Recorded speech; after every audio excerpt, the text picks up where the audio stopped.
안녕하세요. 웜학교 대표를 맡고 있는 최영호입니다. 저희 웜학교는 각 분야의 전문가들을 모시고 여러분들에게 건강 정보를 제공해주는 그런 채널입니다. 네, 오늘은 메디앤핏 임동춘 대표님을 모시고 스트레칭에 대한 이야기를 나눠보도록 하겠습니다. 대표님 안녕하세요. 네, 안녕하세요. 네, 반갑습니다, 대표님. 반갑습니다. 네. 네. 대표님 메디앤핏이 어떤 의미가 있나요? 메디앤핏은 메디컬 앤 피트니스의 약어고요. 네. 그래서 사실 메디컬 트레이닝 서비스하고 네. 피트니스 트레이닝 서비스 동시 알고리즘을 갖고 있는 네네네. 곳이라고 전 자부하고 있습니다. 네. 지금 메디앤핏이 여기 말고도 지금 또 저쪽에 상황심리 쪽에도 있다고 네, 맞습니다. 들었는데 네네. 지금 총 몇 군데를 운영하고 계세요? 지금 계신 이 메디앤핏 약수점은 네. 2014년도부터 운영을 하고 있고요. 그리고 잘 운영을 해서 네네. 2018년도에 메디앤핏 상황심리점까지 해서 총 2곳 직영점을 운영하고 있습니다. 아니 근데 또 여기 운영하면서 피트니스도 운영하면서 네네. 또 방송에도 여러 번 제가 출연한 걸 봤거든요. 아닙니다. 네, 엄지의 재앙에도 또 한번 나가셔서 또 하셨던 것도 봤고 거기서는 어떤 거를 또 이제 운동에 대해서는 알려주셨어요. 네, 뭐 좋은 기회가 네. 왔었고요. 그래서 그때 주제가 어깨 통증 관리 네. 솔루션, 여러 가지 솔루션이 있는데 거기 이제 함께 출연하신 분 이제 네. 의사 선생님들도 네, 계셨고 네, 네. 저는 이제 운동 전문가로서 어떤 운동으로 네. 해결할 수 있는 좋은 방법들이 있지 않을까 네, 네. 해서 저한테 이제 섭외 연락이 와서 제가 이제 준비해서 한번 출연했던 경험이 있습니다. 그럼 오늘 주제랑도 같은 뭐 운동에 어깨 운동에 필요한 뭐 스트레칭이라든가 이런 네. 방법들이 같이 포함되어 있었겠네요. 네, 물론입니다. 예. 네. 다른 피트니스들하고의 어떤 차이점이 있을까요? 메디앤핏만의 어떤 차이점 뭐가 있을까요? 네. 저희는 뭐 분명히 차이점이 있다고 저는 네. 자부하고 있고요. 네네.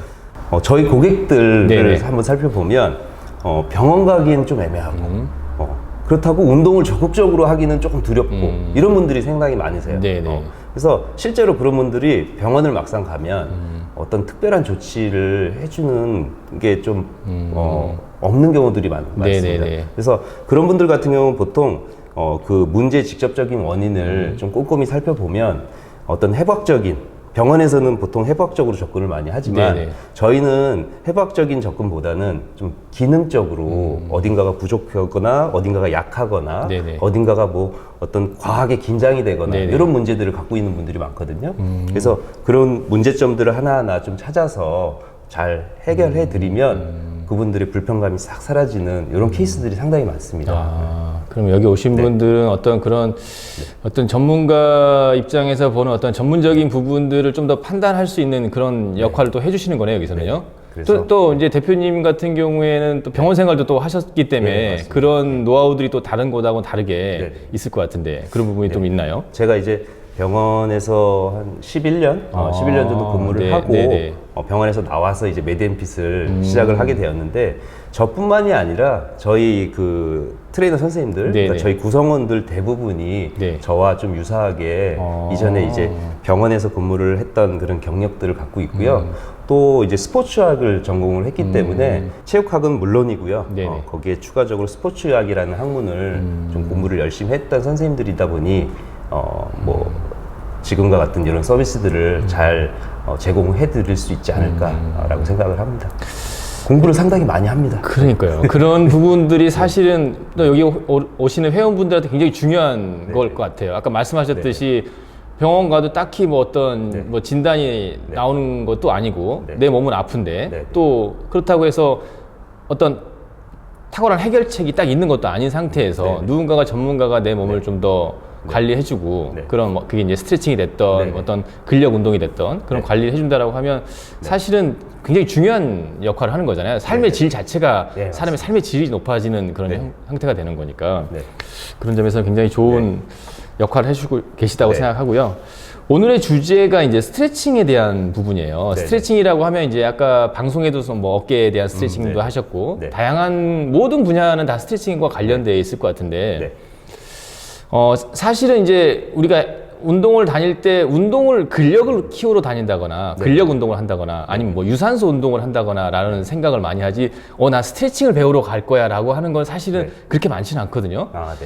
그 스트레칭의 정의가 뭘까요? 스트레칭의 정의 제가 뭐 여기저기 서치도 해보고요. 네네네. 저 나름대로 고민도 많이 해봤는데 네이버에 한번 검색해 본 적 있어요? 아, 딱히 안 해본 것 같아요. 네이버에 스트레칭이라고 딱 치면 네. 거기 이제 사전적 의미로 네. 너무 간단하게 나왔어요. 몸과 팔다리를 쭉 펴는 것. 이렇게 정말 기본적인 네, 아주 표현이네요. 기본적으로 나왔습니다.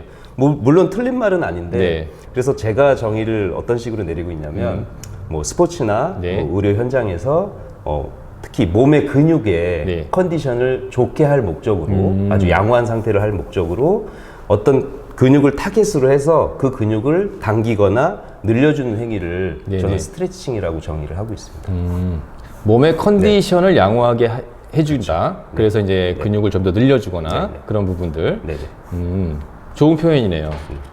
네. 그럼 그런 스트레칭의 종류가 네네. 다양하게 또 있을 것 같은데 어떤 네네. 종류들이 있을까요? 스트레칭 종류가 상당히 많습니다. 아, 네. 그래서 뭐 제가 알고 있는 게 다 이 네, 세상의 네. 모든 스트레칭일지는 모르겠는데 하나씩 좀 네네. 어떤 기준을 제시하고 말씀드리면 저희가 가장 일반화된 알고 있는 스트레칭 방법들 네. 뭐 예를 들어서 관절의 가동 범위의 끝 범위에서 유지하는 네. 이런 방법으로 스트레칭을 많이 하잖아요. 네네.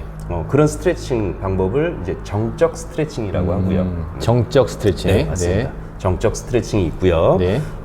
정적이 있으면 또 뭐가 있을 것 같으세요? 동적이 왠지 있을 것 같은데. 네, 왠지 있을 것 같죠. 네네. 예, 맞습니다. 네. 네, 동적 스트레칭이라는 게 있고요. 네. 차이가 있다면 정적 스트레칭은 관절의 그 운동 범위의 끝 범위에서 네. 좀 유지를 하는데 초점을 맞췄다면 뭐 어느 정도 유지를 해야 되는?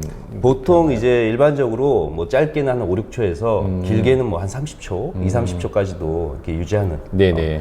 상황에 따라서 조건에 따라서 목적에 따라서 조금 그 차이를 두고는 있습니다. 관절의 끝 범위에서 네. 짧게는 5초, 6초, 길게는 3초 정도 유지하는 네. 이게 이제 정적 스트레칭. 네. 네네. 그럼 이제 동적 스트레칭은 동적 어떤 스트레칭은 의미? 네. 말 그대로 네. 좀 다이나믹한 어떤 움직임을 네. 그러니까 우리가 알고 있는 스트레칭 퍼포먼스에 추가적으로 탄성 자극을 좀 준다. 탄성이 좀 가미가 됐다.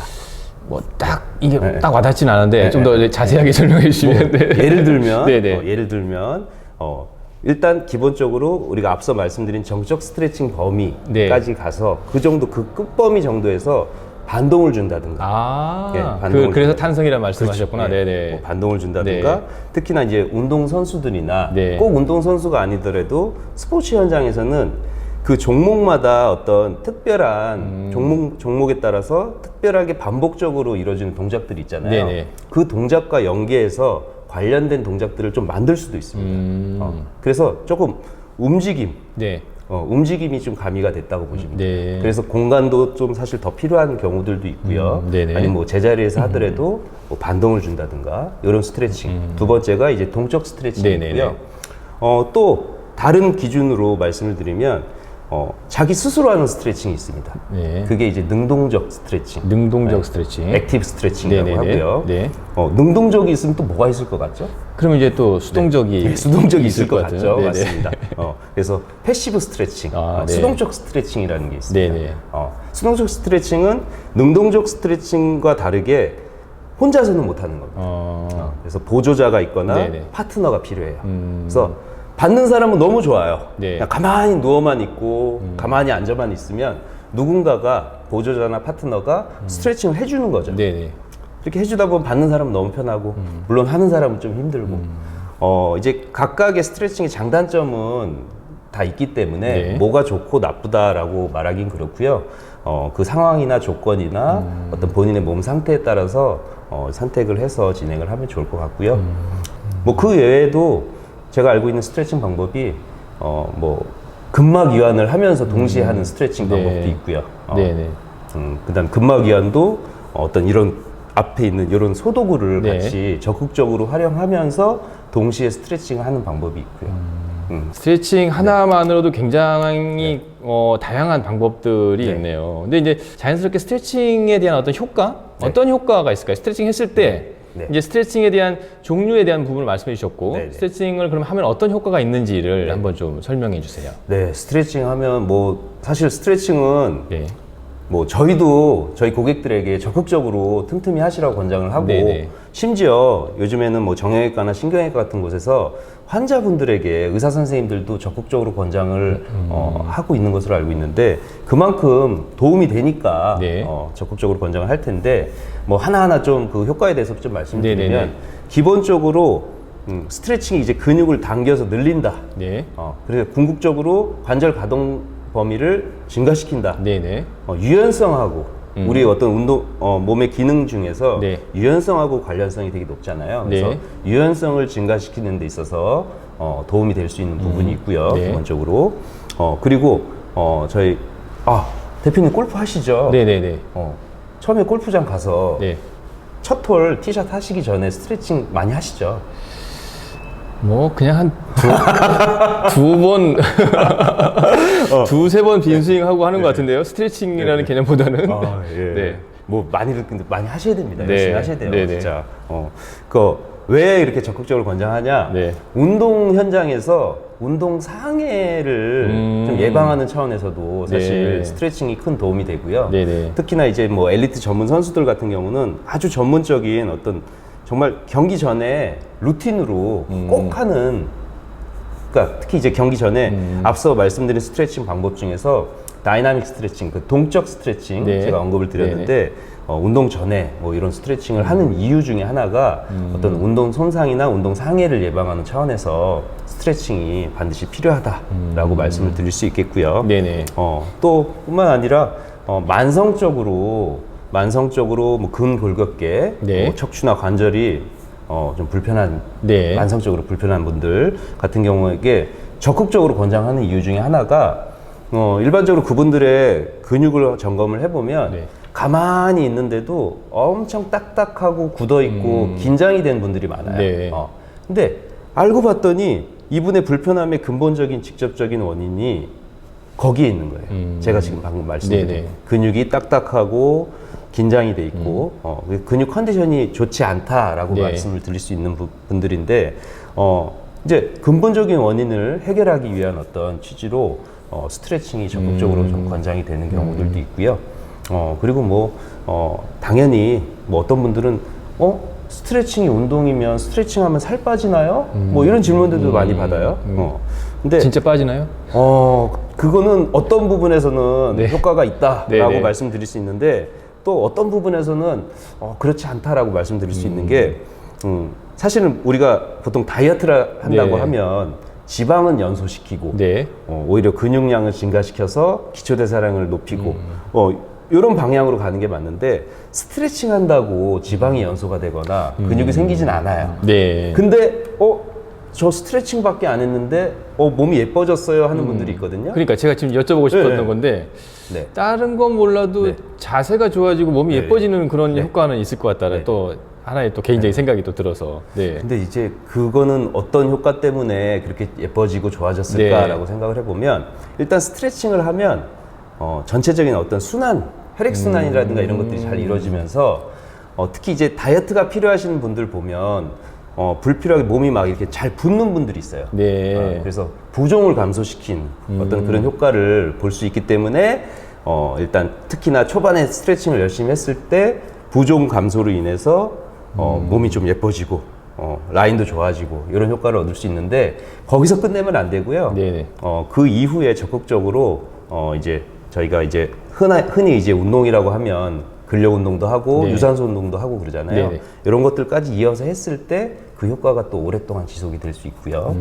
먼저 말씀을 해주셨는데 뭐 현대인들이 많이 갖고 있는 네. 고민 중에 하나가 몸이 삐뚤어지거나 그쵸. 체형이 뭐 네. 틀어지거나 뭐 자세가 삐뚤어지거나 이런 부분에 있어서 사실 스트레칭을 통해서 좀 기대할 수 있는 효과도 분명히 있고 뭐 이 외에도 많겠죠. 여러 가지 많은 효과들이 있습니다. 그러게요. 지금 이제 여러 가지 뭐 스트레칭에 대한 효과에 대한 부분을 말씀해 주셨는데 이제 제가 이제 또 딱 그 네. 와닿는 부분이 아까 이제 스트레칭을 정의를 말씀하실 때 네, 몸의 네, 네. 컨디션을 양호하게 하는 거라고 이제 네네. 대표님이 이제 딱 이제 정의하셨어요. 네네. 네이버의 정의를 네네. 추가적으로 이제 네. 대표님의 생각을 네. 말씀해 주셨는데 지금 이제 말씀을 듣다 보니까 네. 근골격 질환에 대한 부분에서 어떤 근육의 언밸런스가 되어 있는 그런 상태에서 네, 네. 우리가 스트레칭을 통해서 네. 근육의 긴장도를 떨어뜨리면서 자연스럽게 근육의 컨디션을 네네네. 또 좋게 해준다. 결과적인 건 몸의 컨디션을 좋게 해준다는 그런 말씀하셨던 게 네. 그런 어떤 그런 정의를 내릴 수 있는 말씀이시지 않으셨나 생각이 들었고 네. 또 이제 지금 말씀하셨던 뭐 당연히 스트레칭을 하면 우리가 몸이 좋아지나요? 아니면 뭐 자세가 좋아지나요? 다이어트가 좋아지나요? 이런 부분들을 이제 고민했던 부분들이 네. 스트레칭의 어떤 부수적인 효과로 자연스럽게 어떤 순환이 잘 되다 보니까 노폐물의 배출이라든가 이런 것들의 효과로 인해서 부종의 감소, 네, 네. 그다음에 또 자연스럽게 체형이 변화되는 그런 모습들, 그런 것들이 또 하나의 따라오는 효과가 될 수 있겠네요. 꼭 네. 내가 이거를 하기 위해서가 아니라 네, 네. 이런 자세를 만들어지다 보니까 자연스럽게 네. 원활한 효과, 그런 효과도 따라올 수 있을 것 같고 네.